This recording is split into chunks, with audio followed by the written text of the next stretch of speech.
Hello everyone, and welcome to a segment of Understanding Special Education. My name is Roberto Salazar and I will be your presenter today. Today we will be comparing the Universal Design for Learning, or UDL, and accommodations for students with disabilities. Remember that you are welcome to use the closed captioning option to see subtitles of everything that will be presented. Also, you are welcome to post any questions or comments and I will try to answer them as soon as possible. Another thing to mention is that all the information that is provided here is supported by the Irish Center, which is referenced in the final page. Now, let's begin. So first of all, let's talk about the definition of universal design for learning. Or, like I mentioned before, it's usually called UDL. So UDL provides a research-based framework for teachers to incorporate flexible materials, techniques, and strategies for delivering instruction and for students to demonstrate their knowledge in a variety of ways. It is based off of three principles, which include representation, which is presenting information and course content in multiple formats so that all students can access it; action and expression, which is allowing student alternatives to express or demonstrate their learning; and engagement, which is stimulating students' interest and motivation for learning in a variety of ways. Now, I really like what they mention in the Iris Center, in the Iris model, so I'm going to play this recording really quick.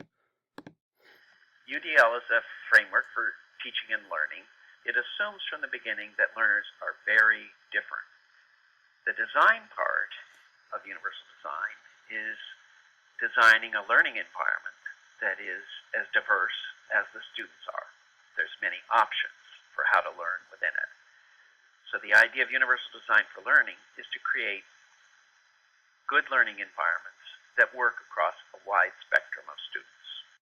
Exactly. I really love the definition that David Rose provides. He's the co-founder of the Chief Scientist for Recognition and Learning, and he just sums up specifically what UDL stands for.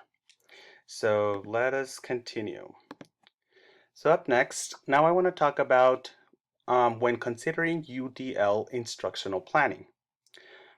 Teachers need to consider how to effectively teach content or skills to a classroom of learners with different abilities and learning preferences. This requires teachers to be flexible in the way they present and teach information and to offer their students options in the learning environment. This flexibility and different options are based off of three main principles presented on the previous slide. A teacher must consider each of the principles and determine what is the best way to present, express, and engage the students.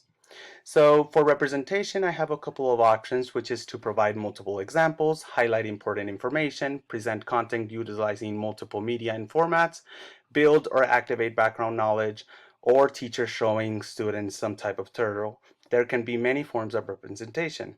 Now for action and expression, we have model skills in a variety of ways, provide opportunities to practice with scaffolds and support, provide corrective feedback, allow alternatives for students to express and demonstrate their learning.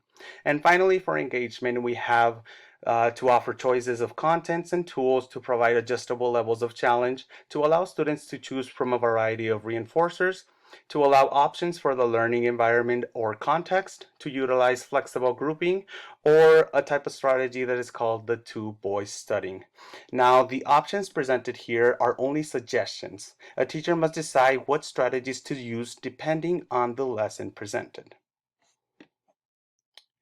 Now, let's talk specifically about accommodations.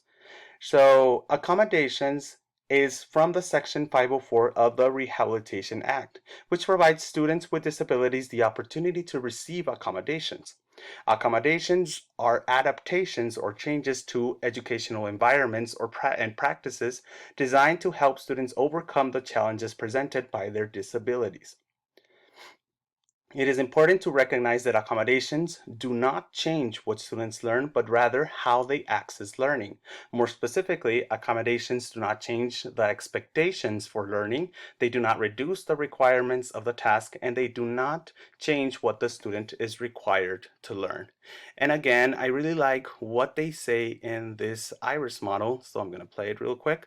This is Margaret McLaughlin, which is an associate dean and professor for special education from the University of Maryland. First of all, an accommodation does not change the content standard or the performance expectation. It could be as simple as putting a grip on a pencil to help a child who may have some writing problems write a little more smoothly. And it could move to very complex kinds of technologies that help students communicate. It is something that offsets the impact of the disability without changing the content standard or performance expectation. In contrast, And perfect. She just sums it out again very perfectly on what an accommodation is. So let's get back to our presentation. So next now, I want to talk about instructional planning with accommodations. So when considering any type of instructional plannings with accommodation, a teacher must consider the instructional accommodations that need to be in place. So instructional accommodations are changes to the delivery of classroom instruction or the accompanying materials. This delivery method varies depending on the student's accommodations and of course on the student's disability. Thus, you can have multiple instructional accommodations if you are targeting different student. A student with a visual disability will have different instructional accommodations than a student with a learning disability. Some examples of instructional accommodations include large prints, assistive listening devices, repeated or paraphrased instructions, and like she mentioned in the previous, like a pencil grip, something as simple as a pencil grip.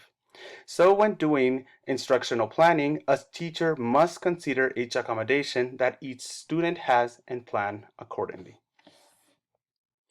Next up, let's talk specifically of the main differences between UDL and accommodation.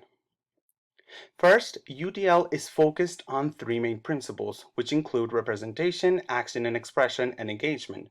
Every strategy under UDL is based off from these principles. Accommodations, on the other hand, do not have specific principles, but rather have different types. These types include instructional accommodations, testing accommodations, presentation accommodations, response accommodation, timing and scheduling accommodations, etc. So it's just a variety of types. Second, UDL provides equal opportunity for all students. That means that every student in the classroom is considered, while accommodations provide equal opportunity for students with disability. Now, this doesn't mean that accommodations cannot be placed for any student, but the specific purpose of the accommodations is to accommodate students with disabilities. Okay? I just wanted to make that a little clear. So then third and fourth, accommodations are specifically stated in an IEP or 504 plan for the student and must be implemented by the teacher. On the other hand, UDL is not necessarily stated in an IEP or 504 on most cases. Of course, in some cases it is stated specifically, but it just varies. And a teacher is not required to implement any strategy. It is their choice in the end. And then lastly, UDL is a research-based framework, while accommodations are changes that help a student overcome their disability.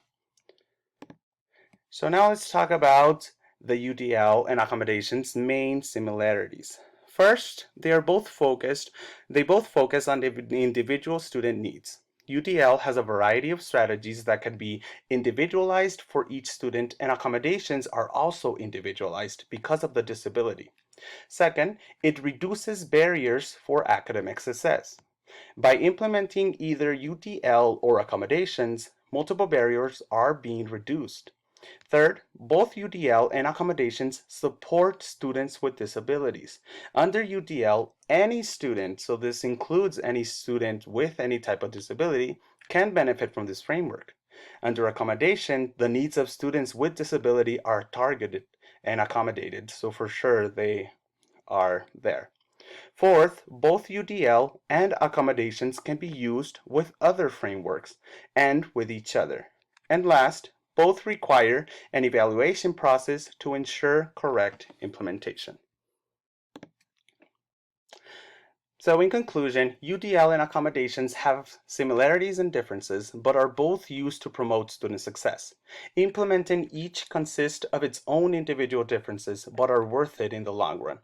We must ensure that every student, regardless of their disability, can succeed.